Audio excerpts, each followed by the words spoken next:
Hi guys, সবাই কেমন আছো?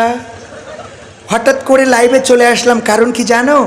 আজকে আমার পাগলটা আমাকে নিয়ে গদখালি বেড়াতে নিয়ে এসেছে। এই যে আমার পাগল, এই হাই বলো, এই হাই বলো। হ্যাঁ, ওটা আমার পাগল। আমি তোমাদের আজকে গদখালি সব দেখাবো গদখালি, এবং দেখানোর জন্য এসেছি। তোমরা আমাকে কি শুনছো? কমেন্ট। ও মা, কবির বিন সামাদ জয়েন করেছে। হাই কবির বিন সামাদ।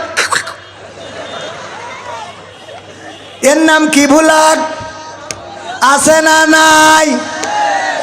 আল্লাহ বলল ঢিলা ঢালা জামা কাপড় পরার জন্য আমার মা বোনেরা বুরখা পরে পরে আবার কায়দা করে টাইট করে মাজায় বাঁধে, যে পাশার সাইজটা কত যেন মাপ নিতে পারে। নাউজুবিল্লাহ বলবেন না? তা না হলে ওকে দড়ি বাঁধতে হবে কেজন, আমার এটা বোঝা দিন। মাজায় দড়ি বাঁধতে হবে কোন দুঃখী?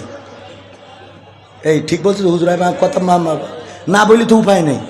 তো ছেলে বিলে ঠান্ডা রাখতে পারছি। ওরা এই জন্য গায়ে বোরখাওয়ালা মেয়ে আমার পাগল করিয়েছে।